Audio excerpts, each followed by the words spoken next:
Sudah lama aku bilang kalau aku tidak suka bicara denganmu. Aku tidak suka apa yang kamu lakukan.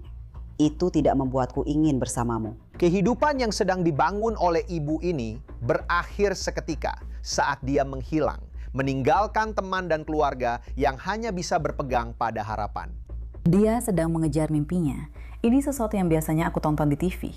Dan sekarang kamu mengalaminya sendiri. Masih ada harapan bahwa dia masih hidup. Dan itulah yang menjadi pendorong utama untuk mencoba menemukannya. Menakutiku. Aslan, kamu menakutiku. Halo, rasanya seperti mendapatkan petunjuk dari ucapan Tiffany sendiri tentang apa yang mungkin terjadi padanya. Hai, apa kabar, Bu? Apakah Anda baik-baik saja? Iya, Ada apa? aku gak bisa bilang apa-apa. Aku gak bisa. Kenapa kamu nggak bisa bilang apa-apa? Give me my baby.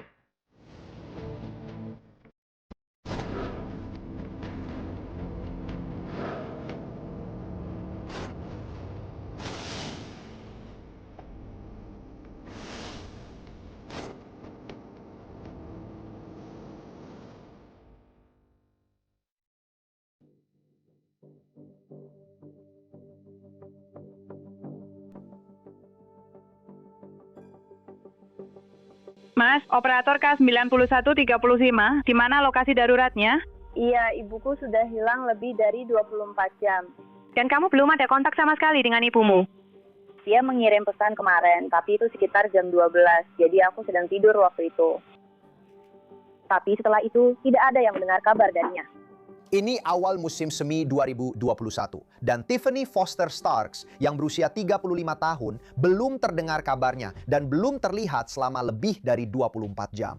Dia tidak pernah muncul di kelas di Georgia Military College, tempat dia belajar peradilan pidana. Dia juga belum berhubungan dengan anak-anaknya maupun saudara-saudara perempuannya. Jadi, dapat dimengerti bahwa orang-orang terdekatnya sangat khawatir. Pada tanggal 1 Maret 2021, Tiffany Nicole Foster meninggalkan apartemennya di Creekside at White, dekat Lakeside Way, untuk pergi berbelanja.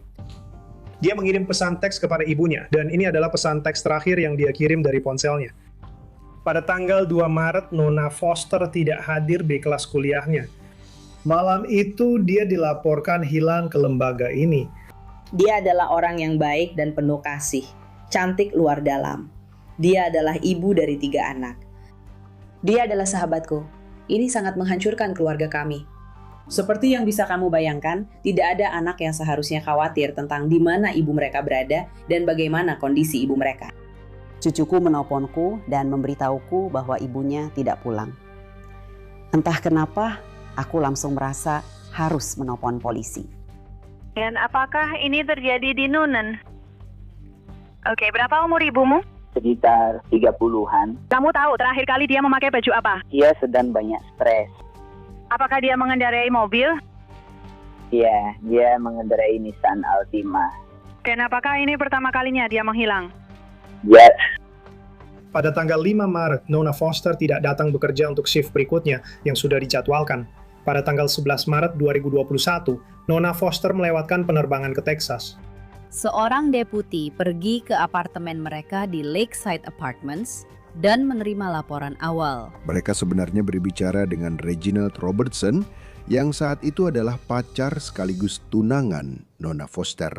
Mereka mulai berbicara dengan ibunya dan juga sahabatnya untuk menentukan di mana tepatnya dia berada. Saat aku sampai di sana, polisi sudah ada di sana. Aku benar-benar linglung dan bingung, tidak tahu harus berbuat apa. Dan ya, rasanya seperti mimpi buruk. Aku berpikir, ya mungkin dia lelah dengan kalian atau sesuatu. Kamu tahu, mungkin dia ingin pergi dan hanya punya hari untuk dirinya sendiri. Karena dia sangat peduli dengan perawatan diri dan suka punya waktu untuk diri sendiri. Dan sesekali jalan-jalan seperti itu. Jadi aku berpikir, ya mungkin dia hanya pergi liburan dan memutuskan meninggalkan kalian atau semacamnya. Dan dia akan kembali. Aku tidak langsung berpikir aneh-aneh, butuh waktu bagiku untuk benar-benar merasa, oke, sepertinya ada yang salah sekarang. Reginald dipanggil Reggie. Jadi menurut pengakuannya, dia ada di sana bersama anak-anak, sementara Tiffany pergi berbelanja. Itu terjadi di pagi hari. Penegak hukum harus menentukan, apakah ini seorang wanita yang pergi atas keinginannya sendiri, seperti Apakah ini seorang wanita yang merasa sudah tidak tahan lagi? Atau dia hanya butuh istirahat dan akan kembali? Dia punya 4 saudari dan seorang ibu. Seperti kamu punya 3 anak, jadi kamu tidak akan begitu saja meninggalkan anak-anakmu. Dia tidak akan pernah meninggalkan anak-anaknya tanpa pengawasan dan tidak memberitahu siapapun dari kami. Dia suka berada di media sosial. Ketika kamu melihatnya di media sosial, ada foto-fotonya. Dia selalu suka berpose dan tersenyum. Dan semua itu berhenti. Dia ingin bekerja di penegakan hukum. Dia sangat mementingkan pendidikan secara keseluruhan. Tujuannya adalah membelikan rumah untuk dirinya dan anak-anaknya. Dan anyone itulah yang dia tuju. Ya, dia memang pekerja keras. Jadi aku pernah lihat dia punya banyak pekerjaan. Aku sampai berpikir, apa sih yang gak bisa kamu lakukan? Saat dia masuk ke ruangan, semua orang bisa langsung diam atau apapun itu. Bahkan saat kamu sedang melakukan sesuatu, dia bisa bilang sesuatu yang lucu, lalu langsung tertawa terbahak-bahak. Semua orang pun menoleh dan ikut tertawa. Iya, dia memang bisa membuatmu tertawa. Kamu bisa saja sedang dalam momen terbaik atau terburukmu. Tiffany bisa bikin kamu bangkit lagi. Ya, tawanya sangat menular.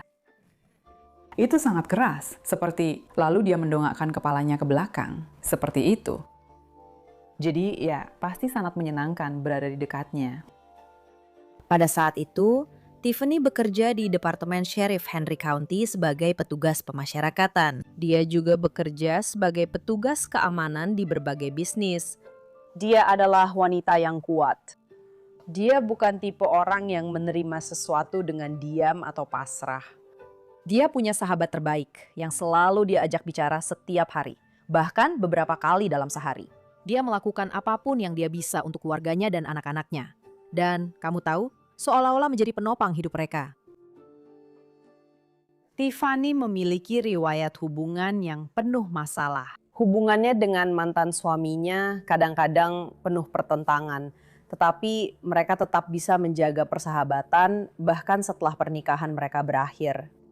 Tiffany dan Reggie, mereka sebenarnya bertemu di sebuah pusat transisi atau penjara tempat dia bekerja sebagai penjaga. Hubungan itu berkembang menjadi hubungan romantis dan akhirnya mereka, kamu tahu, tinggal bersama di apartemen di Coweta County.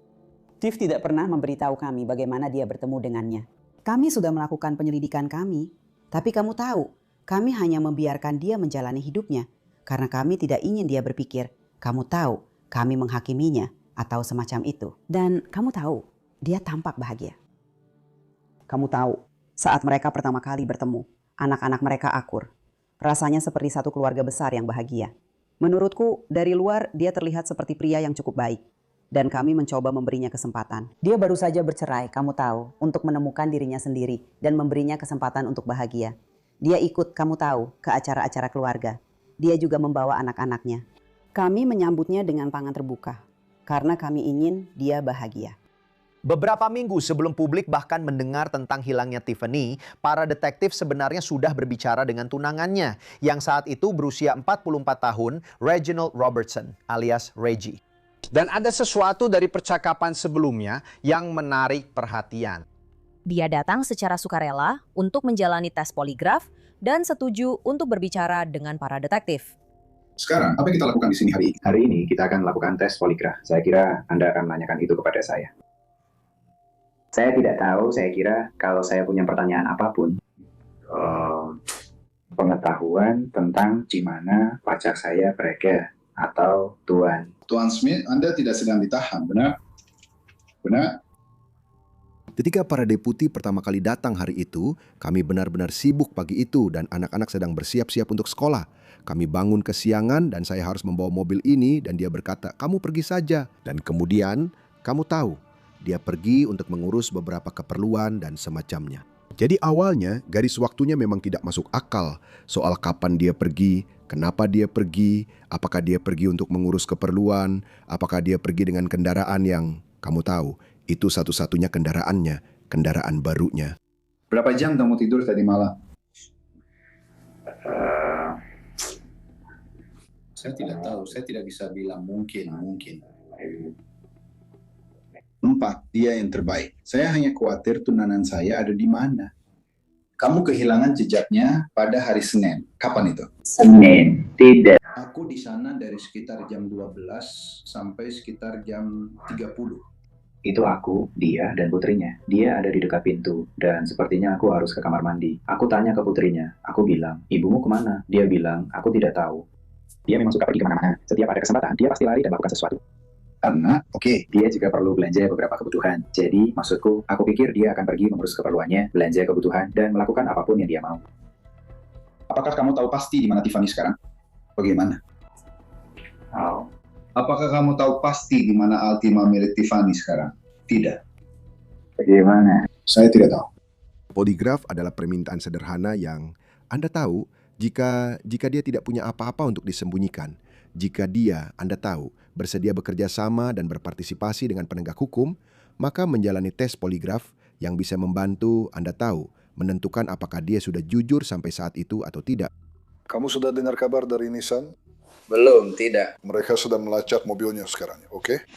Kamu lihat wawancara polisi yang dia lakukan setelah tes poligraf. Dia terlihat santai kan? Dia terlihat santai. Seolah-olah semuanya baik-baik saja. Dan dia bertanya, apa maksudmu? Dan sedikit berpura-pura tidak tahu, menurutku.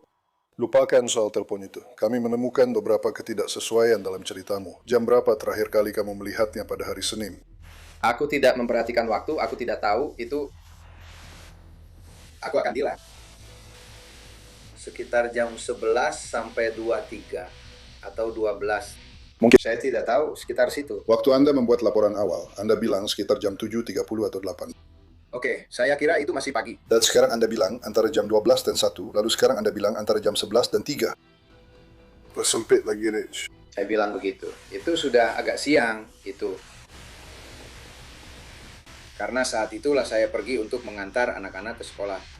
Kemana Anda pergi setelah Anda menurunkan satu anak di New High School? Saya kembali ke rumah. Jadi kita akan bertemu di sana? Ya. Dia ada di sana. Dan putrinya juga ada di sana. Kamu ada di mana saat Tiffany pergi? Di kamar mandi. Sudah berapa lama kalian bersama? Sekitar 8 atau 9 tahun. Coweta County adalah komunitas yang lebih kecil. Ini adalah komunitas pedesaan dan terletak di selatan.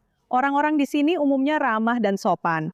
Itulah sikap penegak hukum di komunitas itu. Dan sebenarnya, selama wawancara, begitulah cara mereka memulainya. Ceritakan tentang Tuan Scott ini. Saya tidak tahu. Yang saya tahu hanya Tuan Scott. Itu saja yang saya tahu. Dan dia sering membelikan dia banyak hadiah kecil-kecilan. Kamu tahu. Lalu memasukkan $300 ke sakunya pada saat yang sama. Dan kamu memberinya 5 kartu hadiah, semuanya di atas $100. Mereka masih berbicara setiap hari. Dia bilang mereka hanya main-main. Ya sudah, kalau kamu bilang begitu, aku tidak tahu itu saja yang aku tahu. Aku tahu dia bekerja di tempat kerja yang dulu mereka berdua pernah kerja di sana. Jadi Scott adalah seseorang dari masa lalu Tiffany yang kamu tahu. Dia bilang hanya teman. Reggie jelas berpikir bahwa ada sesuatu yang lebih dari sekedar pertemanan. Hubungan itu, kami tidak punya informasi yang menunjukkan bahwa itu lebih dari apa yang dia singgung dalam percakapan mereka. Kami tahu bahwa ada beberapa orang yang pernah memiliki hubungan dengan Reggie saat dia bersama Tiffany. Jadi, ada tuduhan perselingkuhan dari kedua belah pihak. Reginald, sekarang adalah waktunya. Jika kamu ada hubungannya dengan kepergiannya, atau kamu tahu di mana dia berada, karena kamu sudah gagal total dalam tes poligraf. Dan aku akan memberitahumu kenapa kamu gagal. Kamu gagal karena kamu tidak mengatakan yang sebenarnya. Aku tidak tahu di mana dia. Aku tidak berbohong. Dia tentu saja berkata, aku tidak tahu kenapa aku gagal tes poligraf. Kamu tahu, bisakah aku mengulanginya? Mungkin aku hanya gugup. Cerita Reginald adalah bahwa Tiffany pergi atas keinginannya sendiri dengan mobilnya.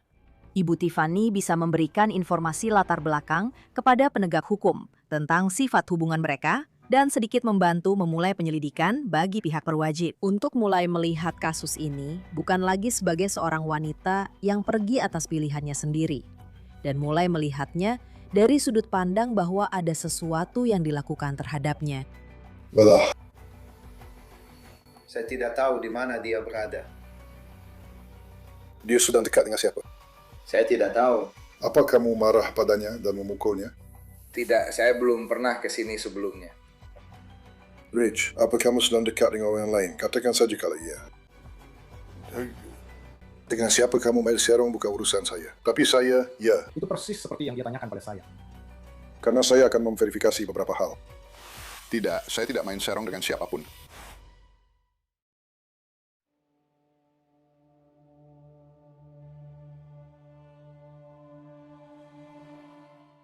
Apakah kamu menelpon dia setelah dia pergi? Dia tidak akan pergi dengan saya. Tapi, apakah kamu nelfon dia? Apakah saya menelpon dia? Saya tahu itu butuh waktu. Maksud saya, kalian mau bertengkar soal apa? Kami baru bersama selama 3 tahun. Kamu tahu maksud saya. Sepertinya itu waktu yang cukup singkat. Kamu tahu, kita sering berdebat dan tidak saling bicara. Mau bertengkar soal apa? Kamu tahu, itu semua jadi muncul. Aku tahu, nanti aku ceritakan setelah selesai. Saat kamu bilang kamu bisa bertemu seseorang, maksudku pria lain. Puno, beritahu kamu. Bicarakan tentang seorang pria atau sesuatu. Kamu tahu, menarikmu sesuatu. Ketika polisi menginterogasi siapapun, mereka selalu akan menanyakan seperti apa hubungan mereka. Dan dia terbuka dengan beberapa detail yang mengganggu. Dia mengakui bahwa mereka sering bertengkar. Jadi Reginald Robertson menjelaskan kepada para penyidik bahwa ketika dia dan Tiffany terlibat dalam pertengkaran ini, mereka akan berbicara melalui anak-anak. Misalnya, mengirim pesan seperti, bilang ke ibumu ini, bilang ke Reggie itu, daripada berbicara langsung satu sama lain seperti orang dewasa. mereka memiliki hubungan yang sangat penuh konflik.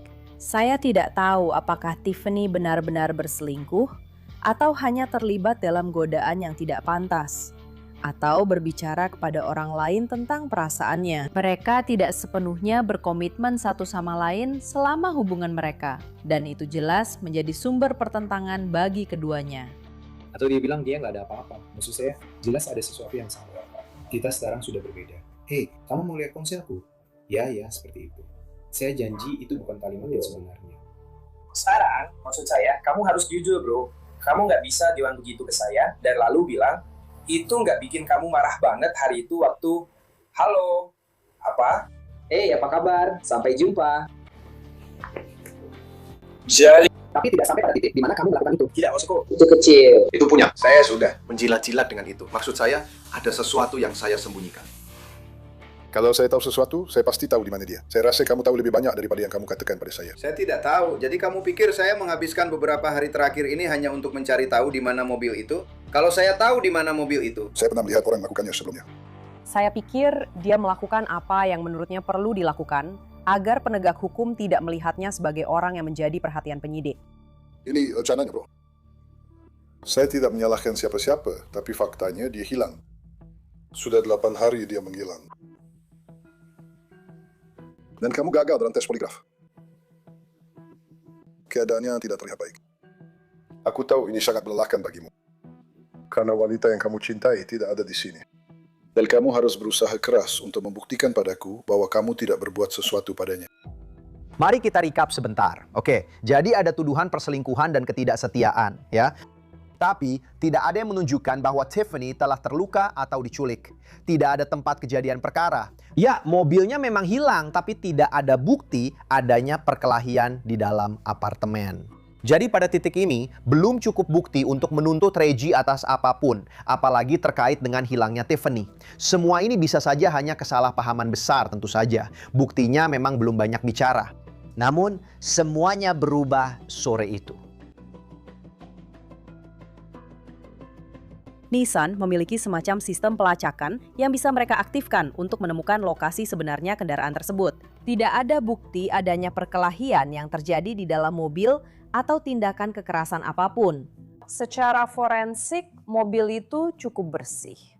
Sekarang mobil itu ditemukan sekitar 30 mil dari tempat tinggalnya di College Park, Georgia. Di dalam mobil, mereka menemukan dompet dan kartu kreditnya. Itu sendiri sudah menjadi petunjuk.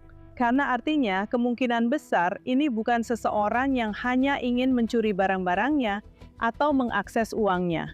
Mereka pasti sudah mengambil kartu kreditnya. Ketika penegak hukum pergi ke Godby Road, mereka berhasil mendapatkan rekaman video pengawasan dan benar-benar menemukan saat mobilnya ditinggalkan di tengah malam, dini hari, antara 2 Maret hingga 3 Maret. Jadi kamu mungkin berpikir, Bagus, kita sudah menemukannya. Kita bisa mengidentifikasi 2 orang itu dan kasusnya selesai. Nah, dalam kasus ini, rekaman videonya sebenarnya tidak bisa digunakan untuk mengidentifikasi 2 orang itu. Siapapun yang melihatnya pasti akan bilang, saya tidak tahu siapa 2 orang itu. Bagaimana ini bisa membantu penegak hukum? Jadi sekarang mereka tahu, oke, setidaknya ada 2 orang yang punya kaitan dengan mobil itu. Pada awalnya aku merasa punya firasat aneh atau merasa tidak mendapatkan perhatian yang aku inginkan dan butuhkan. Tapi aku selalu, kamu tahu, menelpon atau datang ke kantor sheriff untuk berbicara dengan para detektif. Dan kami juga melakukan penyelidikan sendiri, kamu tahu, untuk membantu menemukan Tiffany. Kami punya tim pencari, namanya Mencari Tiffany. Kami akan pergi keluar, membagikan selebaran, dan menyisir semua area di sekitar sini. Jadi lokasi-lokasi di mana dia pernah berada. Kami selalu keluar mencari dan membagikan selebaran. Siang, malam, hujan, gerimis, salju, apapun keadaannya. Aku tidak bisa tidur, aku tidak bisa makan, aku tidak bisa melakukan apapun. Aku hanya gelisah dan semangatku tidak membiarkanku beristirahat. Masih ada harapan bahwa dia masih hidup. Dan itulah kekuatan pendorong utama untuk mencoba menemukannya. 1 minggu lagi berlalu, masih belum ada tanda-tanda Tiffany. Dan lihat, Reginald Robertson belum banyak membantu para penyelidik sampai saat ini. Tapi sekarang dia mengaku punya sebuah petunjuk. Ceritakan padaku, bro, ada apa sebenarnya? Maksudku apa? Istrimu hilang kan? Ya, oke. Dan seseorang bernama Lisa menelpon, katanya dia kerabat. Aku sudah bicara dengan mereka, aku sudah menelpon orang-orang. Oke, seseorang bilang begitu. Mereka bilang, mereka melemparkan poppers dan melihat dia di Walmart. Oke, aku langsung tancap gas ke sini. Dia ngebut di jalan tol. Dia bilang, ya tunanganku hilang. Dan aku dapat info kalau dia, kamu tahu, ada yang melihatnya. Dan aku langsung ke sana untuk lihat apa yang terjadi. Jadi, mungkin ada ratusan informasi yang diterima penegak hukum selama penyelidikan ini di awal. Ada orang-orang di seluruh negara bagian Georgia yang bilang mereka telah melihat Tiffany. Dan penegak hukum harus diakui menindaklanjuti setiap informasi itu satu persatu. Setiap informasi itu ternyata adalah petunjuk palsu. Kenapa kamu tidak menelpon kami dan memberitahu kami juga? Aku baru saja berangkat. Aku hanya sedang berpikir. Kamu tahu, aku akan pergi selama 15 hari. Aku hanya berusaha untuk sampai ke sana. Tidak, aku mengerti. Aku mengerti. Aku tidak tahu apa-apa. Aku hanya duduk di sini setiap hari. Hanya menunggu. Dan tidak mendengar apa-apa. Tidak ada yang tahu apa-apa. Jadi, kurasa aku hanya menjalani saja. Menurutku, itu hanya dia yang spontan mencari alasan yang bisa dia katakan saat itu untuk memberitahu penegak hukum bahwa alasan dia ngebut adalah karena dia sedang mencoba menindaklanjuti sebuah petunjuk. Dia sangat gugup dan terus bersikap defensif. Padahal hanya ditanya pertanyaan biasa. Dia juga tidak terlalu terbuka dengan informasi. Jadi Tiffany sekarang sudah hilang selama lebih dari 3 minggu. Dan disinilah kita kembali ke konferensi pers tanggal 23 Maret tentang hilangnya Tiffany. Dan ini menunjukkan bahwa kasus ini jauh lebih mendesak daripada yang kita kira sebelumnya. Dan pada satu titik ada hadiah yang ditawarkan untuk informasi tentang hilangnya dia. Jumlahnya mencapai $60.000. Ada beberapa bukti yang telah ditemukan yang membuat orang percaya bahwa sesuatu telah terjadi di dalam mobil. Mungkin ada semacam tindakan kriminal. Kamu tahu, kamu sering melihat hal seperti ini di TV, dan kamu berpikir, itu tidak mungkin terjadi padaku. Karena aku tidak pernah menyangka aku akan berada di sini berbicara atas nama kakakku. Kapan terakhir kali Pak Anda mendengar kabar darinya dan beritahu Evan? Apa yang terjadi dengannya? Saat dia pergi dari rumah, dia meninggalkan aku dan putrinya di rumah. Mereka belum melihatnya. Setahu kami, dia hanya pergi untuk mengurus beberapa urusan dan melakukan beberapa hal. Lalu dia akan kembali. Begitu saja. Permohonannya di depan kamera terasa sangat tidak tulus. Ini bukan sikap seseorang yang peduli terhadap kesejahteraan atau keberadaan tunangannya. Sikapnya sangat kaku, dingin sekali. Bagi saya itu adalah momen besar karena dia tidak ingin berada di sana. Dia pada dasarnya seperti dipaksa untuk berada di sana oleh keluarganya. Dia tidak ingin berbicara. Jika dia tidak berbicara, itu membuatnya terlihat lebih buruk lagi. Setelah konferensi pers, para penyelidik meminta pertemuan lagi dengan Reginald Robinson. Dan ya, pada titik ini, dia tampak cukup kooperatif. Tapi ada sesuatu tentang dirinya yang terasa aneh. Apakah Anda sudah berbicara dengan siapapun yang mungkin bisa memberi petunjuk dalam kasus ini? Saya tahu Anda dihentikan malam itu di jalan tol. Anda bilang Anda sudah berbicara dengan orang-orang dan mencoba menemukannya. Bisakah Anda memberitahu saya siapa saja yang sudah Anda ajak bicara, supaya saya bisa mencoba menindaklanjuti semuanya? Saya tidak akan mendapat masalah selama saya menjalani semua ini. Apa yang sedang kamu jalani? Ada sesuatu yang membebani hatimu, bukan? Karena aku baru saja sekarang.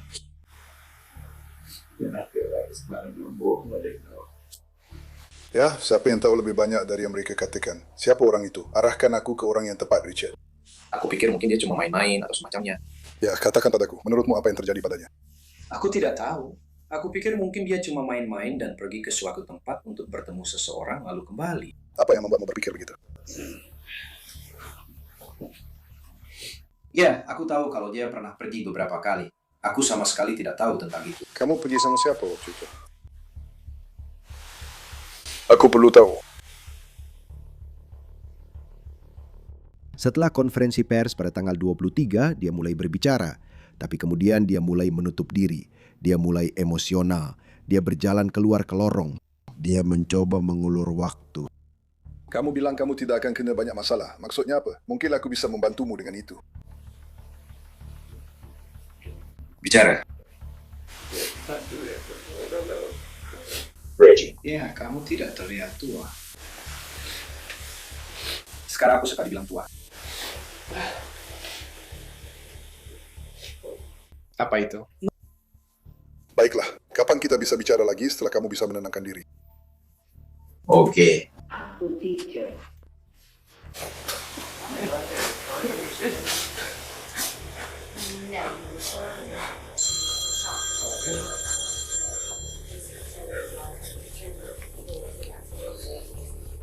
Ada apa, Reggie? Apapun itu, ungkapkan saja. Aku jamin kamu akan merasa lebih baik. Kamu bilang seseorang tahu sesuatu, kamu akan mendapat masalah. Apa itu? Dia benar-benar duduk di lorong dan menangis. Dan dia tidak tahu harus berkata apa pada saat ini. Saya sedang memegang teleponnya. Saya tidak akan menyerah dan saya akan menuntut siapapun yang terlibat dalam hal ini. Reg, kamu mau bicara denganku? Aku tidak bisa bilang tidak. Bisakah kamu memberiku beberapa menit waktumu? Akan ada kasus lain lagi dan waktumu. Kamu ingin bermain-main dengan kasus ini. Aku ada yang mengancammu? Tidak. Kamu tidak mengancamku. Aku siap pergi ke tempat itu. Salah satu hal terpenting yang saya dapatkan dari interaksi hari itu adalah pernyataan yang dia buat tepat sebelum dia keluar dari kantor sheriff. Saya di sini bekerja untuk Anda. Oke, saya bekerja demi tunangan Anda, demi masa depan Anda. Jika Anda sudah yakin, kita temukan dia, oke? Dan jika dia mau, itu bagus. Kita bawa dia pulang untuk Anda, atau Anda yang membawanya pulang. Saya ingin kamu di rumah, saya ingin kamu tetap di rumah. Tapi jika kamu tidak membiarkan kami membantumu, itu tidak akan terjadi. Mari kita bekerja sama dalam hal ini. Reggie, benar? Mari kita bicarakan saja. Jangan pedulikan apa yang orang-orang itu katakan. Dengar, jangan bertindak bodoh. Dengarkan aku. Kita sedang berbicara dengan baik. Kita akan bicara lagi dengan... Meskipun pernyataan ini bukan pengakuan, ini adalah pernyataan yang memberatkan dirinya sendiri. Kamu tahu, kamu tidak bilang ke penegak hukum, "Hei, jangan kenakan unsur perencanaan pada saya," kecuali kamu memang melakukan sesuatu yang bisa mereka tafsirkan sebagai sesuatu yang sudah kamu rencanakan. Oke, kamu mungkin berpikir, jelas Reggie terlibat kan? Ada sesuatu tentang pria ini yang tidak masuk akal. Tapi saat semuanya terlihat jelas, para detektif mundur selangkah dan muncul nama lain dalam kasus ini. Dan itu mengarahkan kasus ini ke arah yang berbeda. Sesuatu yang akan membuat saya kena masalah. Apakah ada sesuatu yang bisa membuat saya kena masalah jika Anda terlibat dalam hilangnya dia dan atau kematiannya dengan cara apapun?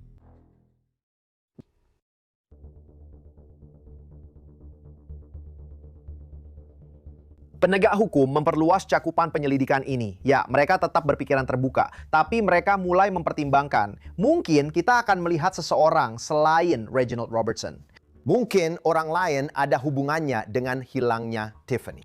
Dan disinilah muncul nama baru, seorang tetangga, Jeremy Walker. Seseorang yang punya catatan kriminal sebelumnya, tapi tidak ada hubungan yang jelas dengan kasus ini. Jeremy diketahui oleh kami dari anggota keluarga Tiffany dan tetangga di kompleks apartemen yang tahu siapa dia, tahu hubungan antara dia dan Reggie. Dia semacam montir di lingkungan itu. Dia seperti yang Anda tahu bekerja memperbaiki mobil dari garasinya. Dan dia tinggal sangat dekat, masih di kompleks yang sama, hanya satu gedung di seberang dan agak ke samping.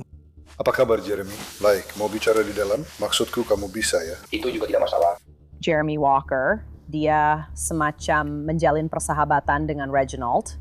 Mereka mulai berteman karena mobil dan perawatannya. Dia juga tidak asing dengan aktivitas kriminal. Dia punya riwayat kriminal di negara bagian lain. Halo, tidak. Dia hanya akan mengawasi kami. Singkat cerita, kasus ini semakin tidak terkendali dengan sangat cepat. Dia sudah lama sekali menghilang. Ya, itu menakutkan. Semua tanda, semua data dan segala hal yang pernah saya tangani selama 30 tahun kerjaya saya di bidang ini memberitahu saya bahwa kemungkinan besar dia sudah meninggal. Aduh, saya harap tidak. Mereka benar-benar menyelidiki. Kamu tahu, apakah mungkin Jeremy melakukan sesuatu pada Tiffany dan dia adalah orang yang paling dicurigai di sini? Dia sudah diajak bicara beberapa kali dan awalnya dia menolak semua tuduhan. Dia hanya berharap Tiffany baik-baik saja dan jika dia bisa memberitahu kami sesuatu, dia pasti akan melakukannya. Tapi aku sama sekali tidak tahu tentang hilangnya dia. Apa yang sudah Reggie katakan padamu? He told me that he was in there using the bathroom and he was on the phone with her mom and she went out. That was it. They haven't seen him since. Tapi akhirnya cerita itu pun akhirnya berubah. Suatu hari di ruang tamunya, dia akhirnya buka suara. Dan dia akan memindahkan mobil itu. Aku akan membeli joki. Dia salah menaruh mobilnya. Tolong. Mobil yang mana? Aku tidak ingat apa yang kamu mau. Kamu menurunkannya di mana? Apanya? Aku tidak mengenalnya, jadi aku hanya ingat saja. Tidak masalah. Aku cukup yakin dia pernah ada di sana. Apa aku akan kena masalah? Jeremy itu suka bicara. Dia suka bicara tentang dirinya sendiri. Dia pura-pura bodoh dan dia terlihat seperti orang yang mungkin tidak terlalu pintar. Dan inilah yang dia akui. Sangat sederhana, sangat jelas. Itu satu-satunya hal yang dia akui. Reggie meminta bantuan saya untuk memindahkan mobilnya, dan saya melakukannya. Saya tidak tahu apa-apa lagi. Saat itulah segalanya benar-benar berubah dan mulai meningkat. Kami percaya bahwa dia memiliki lebih banyak informasi untuk diberikan. Kami jelas tahu dia terlibat dalam pemindahan kendaraan miliknya setelah dia dilaporkan hilang. Dia mengklaim tidak tahu bahwa dia hilang. Ada beberapa hal yang jelas-jelas mencurigakan tentang seluruh kejadian ini. Saya sama sekali tidak tahu dia hilang pada saat itu. Kenapa dia ingin membawa mobil ke sana? Saya benar-benar tidak tahu alasannya. Saya bahkan tidak memberitahunya. Dia langsung memukul saya dengan botol itu. Dia mengklaim kepada kami bahwa dia tidak tahu apa yang terjadi padanya. Namun itu bukan yang kami dengar pernah dia katakan kepada orang lain. Itu bukan yang dikatakan keluarganya sendiri kepada kami. Pada dasarnya, dia juga beberapa kali memberikan versi yang saling bertentangan tentang apa yang dia ketahui atau tidak. Saya sudah memanggil unit patroli dan saya akan membawa Anda ke kantor. Dan Anda akan membuat pernyataan tertulis tentang apa yang terjadi hari ini. Shh, bro, kamu yang nyetir mobilnya. Atlanta benci narkoba, oke? Ya, kita harus pergi bersiap-siap. Kita harus naik ke atas. Dia ketakutan setengah mati ya? Aku sudah tahu. Ya Tuhan, baiklah. Ya Tuhan, aku sudah tahu. Aku tahu dia berada di jalur yang tepat. Waktu kamu dan Reggie ngobrol, apa kamu pernah menyebut kalau dia berselingkuh? Yo, aku belum pernah lihat dia marah. Dia orang yang aneh, bro. Aku nggak bisa bilang pernah lihat dia senang, marah, sedih, apapun itu. Dia selalu tenang. Sekarang kami benar-benar menghargai apa yang sudah kamu lakukan, oke? 100% terima kasih. Aku bilang sama kamu, aku nggak akan macam-macam sama kamu. Yang nggak aku mau adalah kalau Reggie datang ke sini dan ceritanya agak berbeda. Sejujurnya, aku nggak tahu apa yang terjadi sama wanita itu. Kemungkinan besar, kamu benar. Dia mungkin sudah mati, entah di mana. Yang aku mau, Jeremy, adalah untukmu membuktikan sesuatu. Ya, saya cari dari semua ini hanyalah kebenaran. Sementara itu, di kantor sheriff, para detektif sedang berusaha mendapatkan lebih banyak informasi dari Jeremy Walker. Namun, pada saat yang sama, para penyelidik juga mencoba melacak Regina, Reginald Robertson, dengan surat perintah penangkapan di tangan. Penyelidik pada saat itu sebenarnya menjerat Reggie dengan tuduhan pencurian kendaraannya setelah kendaraan itu ditemukan dan setelah kami dapat membuktikan bahwa dialah yang telah memindahkannya. Ada apa ini? Aku tahu mereka membawamu ke sini. Aku tahu mereka bilang sesuatu tentang mobil. Mobilnya dicuri atau apalah. Jadi aku mencoba mencari tahu apa yang terjadi, apa yang sebenarnya terjadi. Seperti, baiklah. Sekarang dia bilang, Jeremy yang mengatakannya. Aku bilang, kami baru saja menangkap kali itu. Ya, aku bilang, itu berjalan dengan benar. Pergi lihat kamera itu. Aku yakin ingin melihatku di sana, karena aku tidak melihat siapapun. Jeremy sudah bilang, aku memindahkan mobil itu atas permintaan Reggie. Nah, dia juga bilang mereka bersama-sama. Jadi pihak berwenang mendapat petunjuk kecil itu, lalu kembali untuk berbicara dengan Reggie. Mereka mungkin memilih untuk berkata, "Hey, kamu bilang ke kami kalau kamu tidak ada di sana, kan?" Nah, bagaimana dengan fakta bahwa temanmu, tetanggamu, baru saja mengorbankanmu dan bilang kalian bersama-sama dan inilah yang kalian lakukan? Mari kita kembali ke suara utama. Apakah kamu juga punya kunci mobilmu? Ya, aku punya beberapa untuk pergi. Gimana kunci mobilnya? Kenapa itu penting? Karena ketika kita punya mobil, dan jika kamu punya kuncinya, kami ingin mengambil kuncinya supaya kami bisa memindahkan mobil itu. Tidak. Ia akan menuduh saya mencuri barang curian. Itu omong kosong. Jeremy bilang kalau kita yang melakukannya atau apalah. Saya tahu mereka nunggak sewa dan pecandu narkoba. Kamu tahu maksud saya kan? Jadi yang dilakukan Reggie adalah dia berbalik dan mengorbankan Jeremy. Penegak hukum berhasil, melalui bukti dari ponsel dan semacam bukti dari Google, mereka berhasil menemukan beberapa data digital yang mengkonfirmasi cerita yang diberikan Jeremy kepada mereka. Soal mobil Tiffany yang dipindahkan. Ketika Jeremy menjelaskan bagaimana kejadian yang melibatkan kendaraan itu terjadi, semuanya didukung sepenuhnya oleh video. Dia mengatakan bahwa mereka meninggalkan mobil itu di lokasi tersebut. Dia juga mengatakan bahwa setelah mereka meninggalkannya di sana, mereka benar-benar pergi. Dan beberapa menit kemudian, mereka kembali ke kendaraan itu. Jadi kita tahu bahwa dia jujur karena dia belum pernah melihat video ini dan dia menceritakan kepada kita persis apa yang terjadi. Saya bilang mereka akan menuntut saya. Saya sudah selesai dengan omong kosong ini. Saya sudah selesai. Kamu tahu maksud saya. Jerry, datanglah duluan. Jim, aku tahu aku pernah ke jalan Tuhan. Kalau kamu lihat ke kamera itu bukan aku di kamera itu, di jalan Tuhan. Kameranya menangkap aku. Kamera menangkap aku karena aku sama sekali tidak pernah ke jalan sialan itu. Aku ada di rumah sialan itu. Ini Geja. Kamu tahu maksudku? Sungguh sial, aku harus dituntut untuk kendaraan sialan yang kita beli bersama-sama. Penyidik setidaknya punya sedikit petunjuk tentang keterlibatan Reginald dalam hilangnya Tiffany. Tapi belum cukup bukti untuk menunjukkan bahwa dia melakukan sesuatu padanya, kan? Ada bukti yang menunjukkan dia memindahkan mobilnya. Tapi apakah ada hal lain? Sementara itu Jeremy Walker belum sepenuhnya bekerja sama. Dan ini menimbulkan keraguan bahwa dia memberikan semua detail yang sebenarnya kepada para detektif. Salah satu alasan kami kembali juga adalah untuk memberitahu Anda bahwa Reggie sedang dipenjara. Dan alasan lainnya adalah karena Reggie menceritakan kisah yang sedikit berbeda dari cerita Anda. Apakah Anda akan berdiri di pengadilan dan bersaksi tentang itu? Dan itulah yang terjadi malam itu. Satu-satunya yang kami lihat adalah bahwa bagian dari masalahnya sekarang adalah Anda seorang saksi dalam kasus saya. Dan jika Anda yang mengancam atau mencoba menakut-nakuti Anda dengan cara apapun, beritahu saya. Terutama jika Anda mendapatkan rekamannya. Ya, dan saya akan memasukkan kembali ke penjara. Ketakutan terbesar saya adalah saya akan mengalami kejadian sial itu. Dan seseorang menembak saya dari belakang. Jadi dia didakwa atas pencurian kendaraannya. Tuduhan itu akhirnya dibatalkan oleh hakim. Sekarang Reggie sadar, ya, Jeremy sudah berbalik melawan saya. Jadi dia keluar dari penjara dan langsung pergi ke apartemen Jeremy Walker untuk menghadapinya. Dia kemudian langsung ditangkap lagi karena berkeliaran dan mencurigakan. Dia dibebaskan dengan jaminan atas tuduhan itu dan dipasangi gelang pemantau di pergelangan kaki. Ini adalah langkah-langkah yang diambil untuk membuat dia tetap tersangkut dalam penyelidikan dan mengumpulkan sebanyak mungkin informasi selagi kami bisa menjeratnya dengan tindak pidana yang benar-benar dapat kami buktikan. Kasus ini menjadi semakin rumit ketika para detektif mengetahui tentang insiden lain beberapa bulan sebelum Tiffany menghilang.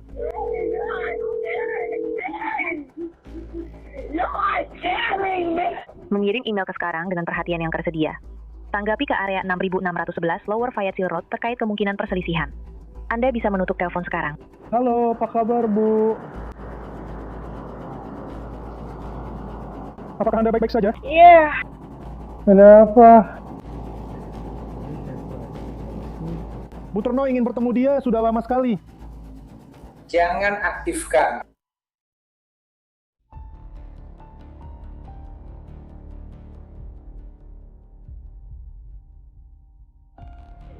Bukan menjinatanku. Kamu membunuhku, Regi. Gimana partnermu? Menakutiku. Halo. Kamu harus pergi. Calvin County, nomor 1.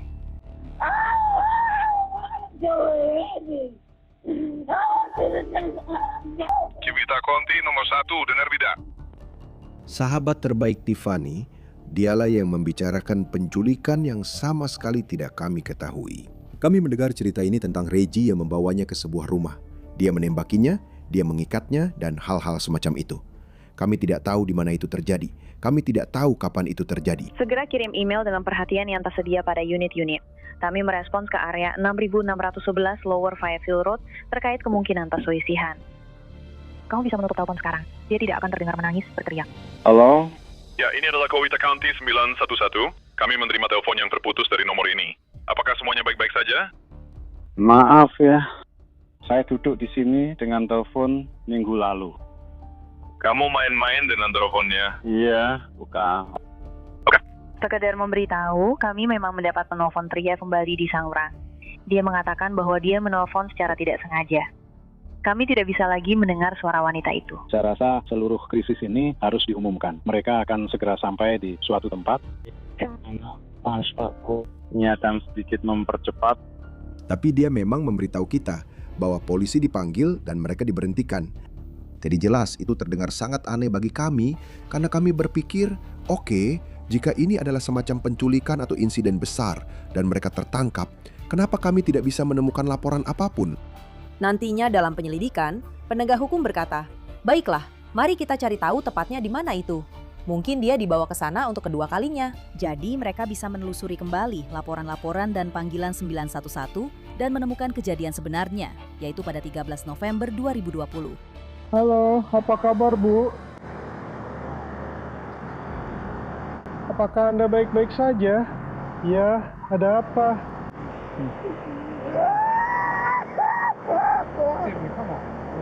Jadi, ceritakan apa yang terjadi. Kami hanya mencoba mencari tahu semuanya, oke? Halo.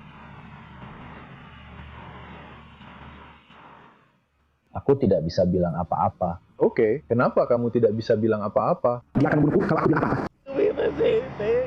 Kejadian itu terjadi di wilayah hukum kepolisian Newnan, tapi bahkan mereka pun tidak tahu konteks apa yang sedang terjadi saat itu. Kami benar-benar harus memeriksa panggilan, insiden, pemberhentian lalu lintas, semua yang bisa kami temukan, dan benar-benar memilah nomor plat, nomor telepon, dan mencoba mencari jarum di tumpukan jerami. Itu adalah rumah kosong, rumah yang ditinggalkan di sini di Coweta County. Dan dia membawanya masuk ke dalam rumah itu. Ada kursi malas di dalam rumah itu. Dia entah bagaimana diikat dengan zip tie, ditahan di kursi itu. Lalu dia mengancamnya dengan pistol. Apa maksudmu dia akan membunuhmu? Hei istriku. Bagaimana kamu mengenalnya? Kami sedang berpacaran. Aku memergoki dia sedang bersama pria itu, oke? Dia bahkan mencuri mobil dan barang-barangku.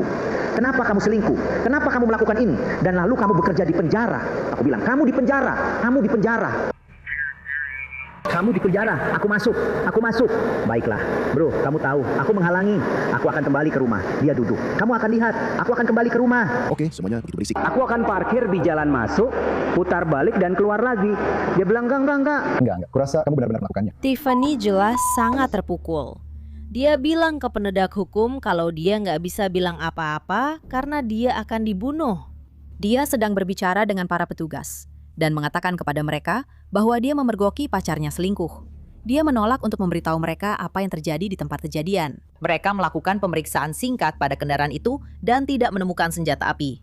Di pinggir jalan itu, dia tetap tidak mau bekerja sama. Mereka merasa tidak memiliki alasan yang cukup untuk melakukan penangkapan. Sayangnya, mereka dibebaskan dari tempat kejadian bersama-sama.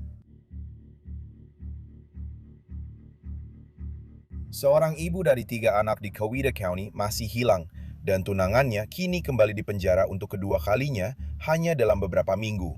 Tunangan Tiffany Foster, Reginald Robertson, ditahan tadi malam. Sampai saat ini, Robertson belum didakwa atas hilangnya tunangannya. Namun pihak berwenang telah menjeratnya dengan tuduhan penculikan dan penganiayaan berat. Mereka mengatakan tuduhan tersebut berasal dari sebuah insiden sebelum Foster yang berusia 35 tahun dilaporkan hilang.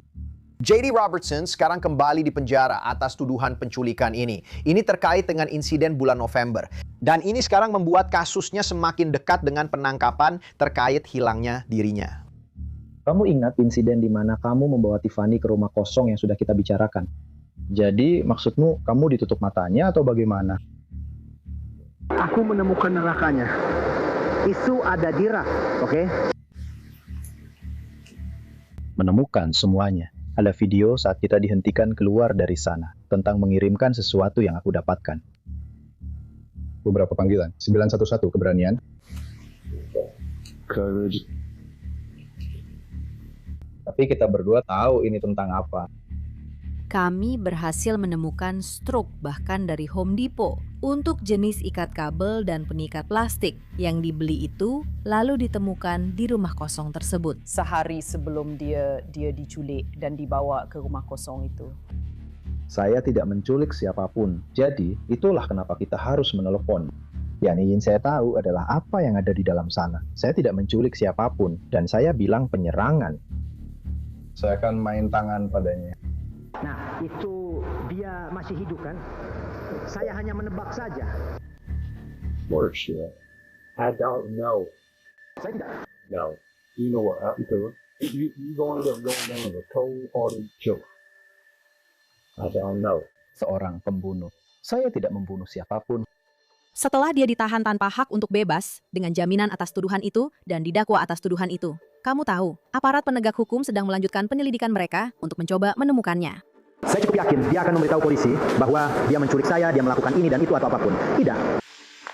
Tidak, yang dia katakan adalah, saya tidak bisa bicara dengan manusia. Tidak, dia melakukannya. Dan anak itu sering memukulmu. Aku ada di sana. Saya setuju. Jika memang begitu, tapi aku harus menculiknya. Aku juga percaya aku bilang. Dan aku percaya kau melakukannya. Sekarang kita punya rekaman kamera badan dari pemberhentian lalu lintas ini. Sangat menyakitkan untuk ditonton. Kau tahu, jika melihat ke belakang, melihat keadaannya. Aku hanya bisa membayangkan seperti keadaan pikirannya saat itu atau perasaan yang dia rasakan. Rasanya sedih dan berpikir, oke, kamu punya banyak hal lain yang sedang terjadi dan kamu tidak merasa nyaman untuk menceritakan pada siapapun, seperti kami yang mencintaimu dan peduli padamu. Dan aku menasihatinya saat aku bertemu dengannya tentang, kau tahu putriku, aku bilang padanya, kalau kamu tidak puas dengan dia, aku bilang, jangan pernah menyakitinya, tinggalkan saja dia. Tapi inilah yang justru dia lakukan. Ibu Tiffany, Katrina Hill, bahkan mengatakan kepada polisi bahwa Robertson memberitahunya tentang apa yang terjadi malam itu beberapa bulan sebelum Tiffany menghilang. Sesuatu yang sebenarnya tidak sepenuhnya dia percayai. Penculikan itu jelas benar-benar mengubah arah penyelidikan ini. Itulah yang pada akhirnya memungkinkan kami untuk menangkapnya. Saya punya surat perintah untuk mengambil DNA-mu, Reggie. Saya perlu kamu membuka mulutmu. Bagaimana saya melakukannya? Itu ada di catatan medis saya. Tidak bisa seperti itu. Buka mulutmu. Saya sudah selesai bersikap baik. Silakan duduk. Sikapnya dan keterlibatannya dalam percakapan jelas sangat berkurang pada saat itu. Saat ini 250 orang dilaporkan hilang di negara bagian Georgia. Di antara orang-orang yang hilang itu Tiffany Foster. Tiffany Foster telah hilang selama lebih dari 6 bulan. Itu adalah masa yang penuh emosi bagi semua orang untuk tetap mencoba menjalani hari demi hari tanpa mengetahui apapun. Dan rasanya seperti kamu sedang menunggu episode minggu depan, tapi kamu sendiri yang mengalaminya. Seperti, dan ini adalah kehidupan nyata kamu. Ini bukan kamu tahu, ini bukan sebuah acara, tidak ada yang tahu, tidak ada yang menulisnya. Jadi sekarang dia didakwa dengan penculikan. Dan itulah yang akhirnya membuat dia dipenjara sampai tahun 2023. Bulan demi bulan berlalu menjadi tahun.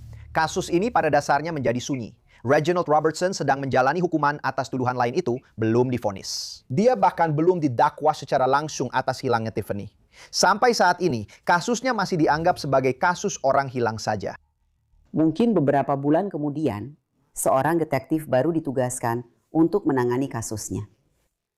Dia bilang, biarkan saya melakukan pekerjaan saya, dan saya akan terus memberi Anda informasi. Itu adalah sebuah berkah. Dan saya sangat bersyukur, tahu kan, bahwa dia benar-benar sepenuh hati membantu kami menemukan Tiffany, dan mencari tahu apa yang sebenarnya terjadi. Dan dia benar-benar melakukan itu karena dia sudah bilang ke saya, jangan khawatir.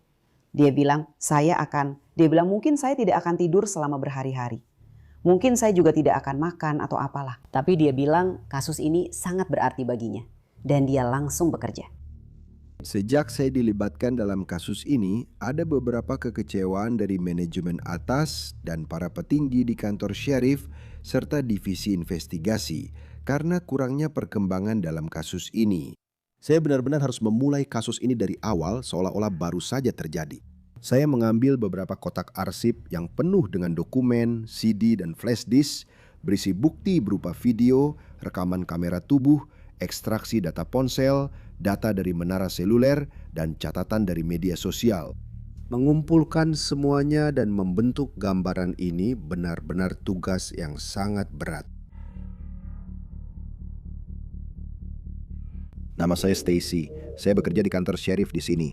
Satu-satunya hal yang ingin saya bicarakan dengan Anda adalah tentang tunangan Anda yang hilang. Hanya itu. Setiap kali saya bicara dengan kalian, saya tidak tahu situasinya. Saya tidak tahu apa yang sedang terjadi.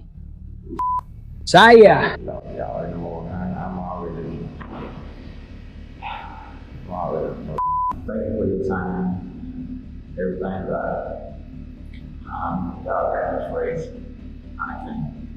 Kalian benar-benar tidak bisa sepenuhnya memahami betapa sulitnya mengikuti semua ini pada awalnya. Tapi ketika kamu menghilangkan hal-hal yang tidak diketahui, aku bisa menyusun garis waktu dari apa yang bisa aku buktikan. Menurutku, ponsel Reggie adalah tambang emas yang benar-benar membuat segalanya jadi jelas. Ponsel Tiffany tidak pernah ditemukan. Jadi kami bisa melihat komunikasinya melalui ponsel Reggie. Dia sering mengirimkan pesan suara kepadanya. Aku nggak tahu gimana caranya aku terus bisa menahan diri. Tapi aku tetap tenang menghadapi cowokmu itu. Tapi pada titik tertentu pasti akan ada batasnya. Kamu terus saja memancing dan memancing aku. Menurutmu apa yang akan terjadi? Reggie pintar dalam menghapus pesan-pesan yang dia kirimkan antara dia dan Tiffany. Dia tidak menghapus file audio yang disimpan di tempat lain. Saya memutuskan untuk datang ke sini. Saya tidak tahu apakah Robert masih tinggal di tempat yang sama. Tapi kalau kita belum pernah ke sana, itu bakal jadi sesuatu yang benar-benar buruk. Saya nggak punya waktu untuk main-main seperti ini. Hal-hal yang saya lakukan nggak ada apa-apanya dibandingkan dengan apa yang sudah kamu lakukan. Kami bisa melihat kembali beberapa pesan itu sekitar waktu insiden penculikan dan juga di sela-sela saat dia mulai menyadari bahwa dia akan pergi dan mungkin kali ini dia benar-benar serius. Dia membanjirinya dengan perhatian dan kasih sayang dan mencoba meyakinkannya bahwa kamu tahu hubungan mereka memang tepat dan dia sama sekali tidak tertarik dengan itu. Aku tidak tahu hubungan kita arahnya kemana sekarang. Aku bahkan benar-benar tidak fokus pada hubungan ini. Aku sebenarnya lagi berusaha banget untuk membereskan semua urusanku. Jadi kalau nanti kita nggak berhasil, aku nggak akan terjebak. Tapi aku memang merasa ada sesuatu yang terjadi. Itu sebabnya aku terus nanya ke kamu. Ada apa sama kamu? Ngomonglah sama aku. Mungkin memang nggak ada apa-apa yang terjadi antara kamu dan orang lain. Kalau ada apa-apa, atau kalau kamu akhirnya tidur sama orang lain, bilang kayak gitu, Reggie, kamu nggak pernah perhatiin aku, kamu nggak pernah pulang ke aku, tolong jangan lakukan itu, tolong jangan lakukan itu. Aku nggak akan terus-terusan di sini, buang-buang waktuku aja. Kamu gak ngerti seberapa besar aku mencintaimu dan seberapa dalam aku jatuh cinta. Aku nggak pernah jatuh cinta seperti ini sebelumnya. Hubungan ini beracun. Ini jadi beracun karena kamu yang membuatnya seperti itu. Waktu aku meremehkanmu karena naik mobil malam itu. Karena aku pikir, ya kamu benar-benar membuatmu pergi ke suatu tempat juga. Kamu ngerti maksudku kan? Sekarang kamu bilang nilai, oke, nilai. Disitulah penegak hukum mengetahui bahwa dia telah memperkosanya tepat sebelum dia menghilang. Karena mereka benar-benar bisa melihat pesan yang dia kirim kepadanya. Kamu tahu, pagi berikutnya, dan berkata, aku sudah bilang tidak, tapi kamu tetap melakukannya. Hujan turun deras. Ya, dia memberitahumu. Kamu tahu, aku menyebutnya apa adanya. Ya, itu hebat. Oke, cepat.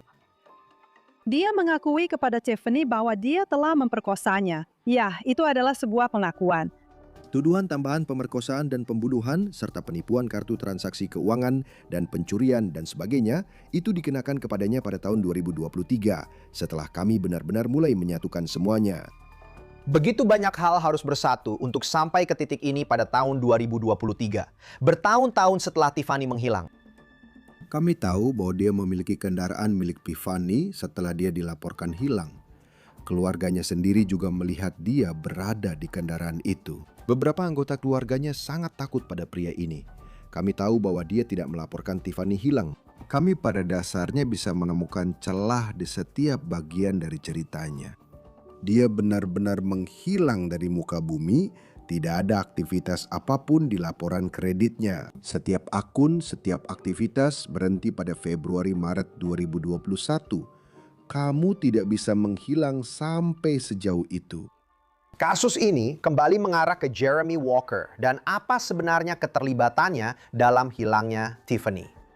Jeremy dan Reggie, mereka terlihat di video di mesin ATM menggunakan kartu Tiffany. Itu berita buruk. Kami juga mengetahui bahwa Jeremy bersama Reggie pergi ke toko bangunan membeli sekop dan pemotong baut. Jeremy Walker, dia terlibat menelpon soal mesin pencacah kayu dan peralatan. Dan juga mendapatkan beberapa alat dan cara yang kami yakini digunakan oleh Reginald untuk sebagian menyembunyikan tubuh Tiffany. Dia jelas terlibat dalam pengambilan dan pemindahan mobil Tiffany. Dia memang terlibat, tapi sama sekali tidak ada bukti bahwa dia yang merencanakan atau bertindak sendiri. Itu 100% adalah peran Reginald. Menurutnya, dia berbicara dan berkomunikasi dengan pria lain, dan dia cemburu. Dia mengisyaratkan bahwa ada perselingkuhan dari pihaknya, dan itu menjadi masalah dalam hubungan mereka.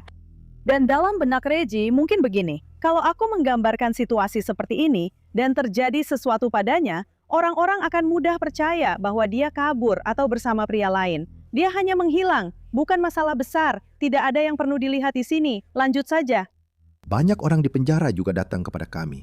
Mereka secara sukarela berbicara kepada kami dan berkata, "Hei, saya satu blok tahanan dengan orang ini. Ini yang dia ceritakan kepada saya." Semua dari mereka memiliki kesamaan. Dia sudah meninggal dan tidak akan kembali. Kami memiliki semua unsur kejahatan di sini, termasuk pembunuhan, meskipun kami tidak memiliki jasadnya. Reginald Robertson secara resmi didakwa dengan 10 tuduhan pidana. Dia menghadapi kemungkinan hukuman seumur hidup jika terbukti bersalah. Untuk Jeremy Walker, dia menghadapi tuduhannya sendiri atas menyembunyikan kematian orang lain dan pencurian. Bertahun-tahun setelah hilangnya Tiffany, persidangan untuk kedua pria ini dimulai. Sekarang tidak ada kamera di ruang sidang. Saat berada di ruang sidang, aku gugup Coweta County. Kantor serif memang melakukan tugas mereka. Aku merasa kewalahan dan aku bersyukur serta senang karena akhirnya mereka menangkapnya. Karena dia merasa bahwa dia adalah dalang di balik semua ini. 100% maksudku. Tanpa diragukan lagi, ini adalah kasus paling rumit yang pernah aku tangani. Kami memulai kasus ini tanpa ada keraguan bahwa juri akan percaya bahwa Tiffany sudah meninggal. Kamu tidak pernah benar-benar tahu apakah mereka akan percaya bahwa dia membunuhnya. Saudara tiri Reginald datang dan bersaksi. Dia bisa dengan tegas memberitahu juri bahwa dalam beberapa hari setelah dia menghilang, Reginald mengendarai mobilnya kemana-mana. Reginald menatap matanya dengan tajam dan berkata, dia tidak akan pernah kembali. Dan juri mendengar itu. Saya harus bilang, ada keanehan dalam kasus ini. Karena di awal penyelidikan, detektif mengetahui dari saudara tiri Robertson bahwa ibu kandungnya sendiri dibunuh saat dia masih kecil. Bahwa dia terlibat pertengkaran dengan seorang wanita dan akhirnya dia ditusuk. Saya rasa kita semua setuju bahwa sepertinya tidak mungkin dia bisa membunuhnya di apartemen lalu memindahkan tubuhnya ke dalam mobil tanpa ada yang melihat. Tapi soal bagaimana dia dibunuh, saya tidak tahu. Ada beberapa kali saat berbicara dengan sepupunya. Ya, dia bilang ke sepupunya bahwa dia menembaknya. Sepupu Robertson bersaksi bahwa Robertson diduga pernah curhat kepadanya, mengaku bahwa dia menyetrum Tiffany. Sampai dia pingsan. Lalu diikat, dibawa ke lokasi yang tidak diketahui, dan kemudian ditembak di kepala dengan pistol miliknya sendiri. Yang paling menghantam dan benar-benar membuatku hancur adalah saat sepupu Regi naik ke kursi saksi dan menceritakan kepada kami apa yang Regi katakan padanya.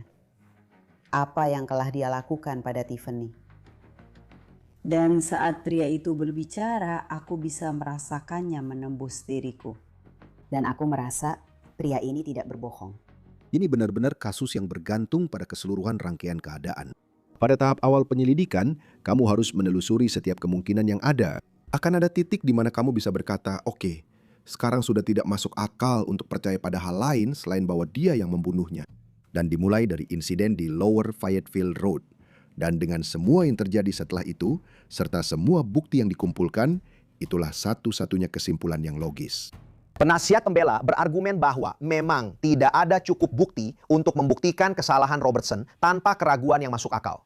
Bahwa dia diizinkan menggunakan mobil dan kartu debitnya, bahwa tidak ada bukti atas teori pihak penuntut bahwa mesin pencacah kayu digunakan untuk membuang mayat, dan tidak ada saksi yang menghubungkan Walker dengan hilangnya Tiffany. Tim penuntut ini sangat siap dengan bukti-bukti yang tepat untuk mempresentasikan semua bukti ini kepada juri selama 2 minggu agar dia dinyatakan bersalah atas semua tuduhan ini. Setelah 2 minggu kesaksian dan lebih dari 50 saksi memberikan keterangan, serta banyaknya bukti tidak langsung dalam kasus ini, juri hanya membutuhkan waktu 6 jam untuk mengambil keputusan. Terdakwa Reginald Robinson, dakwaan pertama penculikan, dakwaan kedua pembobolan tingkat pertama, dakwaan ketiga penganiayaan berat, dakwaan keempat penahanan secara tidak sah, dakwaan kelima pemerkosaan, dakwaan keenam pembunuhan dengan niat jahat. Kami Dewan Juri menyatakan terdakwa bersalah.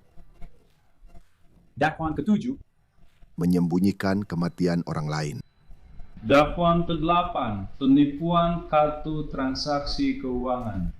Dakwaan ke-9, pencurian. Dan dakwaan ke-10, pemalsuan tingkat pertama. Kami, Dewan Juri, menyatakan terdakwa bersalah. Terkait terdakwa Walker yang menyembunyikan kematian orang lain, kami, Dewan Juri, menyatakan terdakwa tidak bersalah.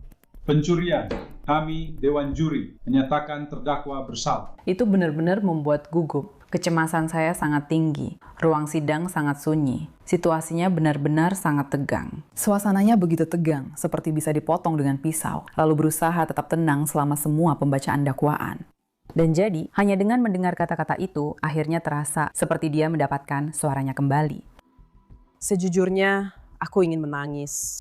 Ketika putusan juri keluar, kamu tahu, rasa lega dan pembenaran atas keyakinan yang kami miliki tentang kasus ini dan penyelidikan ini benar-benar luar biasa.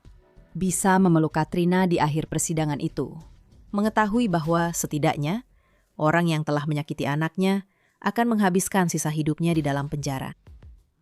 Kamu tahu, setidaknya itu sudah cukup berarti. Setelah 4 tahun penuh pertanyaan tanpa jawaban, Reginald Robertson dinyatakan bersalah atas semua 10 dakwaan, termasuk pembunuhan. Dan sementara itu Jeremy Walker, dia juga dinyatakan bersalah atas dakwaan yang lebih ringan karena perannya membantu meninggalkan mobil Tiffany di tempat parkir Atlanta ini. Sekarang, para juri yang berbicara dengan media setelah sidang tertutup ini. Mereka mengatakan bahwa perilaku Robertson di pengadilan yang ikut menentukan keputusan mereka. bahwa dia diduga bahkan menatap mereka tajam di pengadilan, yang ternyata membuat mereka merasa tidak nyaman. Jika kamu bisa mengirimkan tumpangan untukku, aku yakin itu adalah momen yang bisa kamu andalkan. Pada saat kamu menjalani 10 tahun, rasanya seperti... Terima kasih, dia akan menggunakan milikmu. Mobil. Mereka tidak membayar lebih. Aku hanya akan ke tempatmu. Wow. Tinggallah dan terimalah. Namaku Bruce. Jeremy Walker dijatuhi hukuman 10 tahun penjara dan Reginald Robertson dijatuhi hukuman 3 kali seumur hidup berturut-turut tanpa kemungkinan pembebasan bersyarat ditambah 80 tahun. Ini adalah masa yang sangat sulit bagi saya dan keluarga saya. Dia tidak hanya merenggut saudara perempuan saya, dia juga mengambil seorang ibu, seorang anak perempuan, dan seorang bibi. Menjalani 4 tahun ini tanpa tahu di mana dia berada, rasanya seperti awan yang selama ini menaungi kami, akhirnya terangkat hari ini. Doa kami dan kami memohon. Saya adalah putra sulung Tiffany. Saya pada dasarnya harus menjalani 4 tahun masa tumbuh dewasa tanpa ibu saya. Saya sebenarnya tidak terlalu senang dengan putusan itu. Saya akan lebih bahagia jika tahu di mana ibu saya berada. Kami sudah cukup dekat dalam hal menemukan di mana dia berada, tapi kami bahkan pernah diberitahu bahwa kamu tahu Reggie akan melakukan apa saja, bahkan sampai memakan jasad untuk memastikan pihak berwenang tidak menemukannya. Jadi kamu tahu, ini salah satu situasi di mana kami tidak akan pernah berhenti mencari. Saya tidak berpikir ada kemungkinan Reginald akan memberitahu siapapun. Karena saya sangat yakin baginya, semua ini tentang kekuasaan dan kendali. Dan mengetahui di mana dia berada, mengetahui persis apa yang terjadi padanya, adalah sisa kendali terakhir yang dia miliki atas dirinya. Sesekali cobalah lebih berlapang dada kepada orang lain dan tetap waspada. Banyak hal yang saya lihat sekarang ini, termasuk cerita saudari saya merasa orang-orang kurang sadar. Kamu tahu, seperti yang saya bilang, bersikap dengan penuh pertimbangan, mengetahui dengan siapa kamu berbicara, mengetahui tentang orang tersebut, dan kemudian bersikap benar. Tidak ada lagi yang mau ikut campur urusan orang lain sekarang. Tidak apa-apa ikut campur urusan orang lain, karena itu bisa menyelamatkan hidupmu. Kami ingin semua orang tahu bahwa Tiffany masih hilang. Dan jika ada yang tahu, mendengar, mengatakan, atau melihat sesuatu, mereka harus menghubungi penegak hukum. Kamu tahu, aku ingin kepastian. Dan bagiku, itulah yang akan memberiku ketenangan jika aku bisa melihat anakku. Dan aku tahu kita akan menemukan dia dan membawanya pulang. Hanya saja kamu tahu, ini akan memakan waktu. Jadi,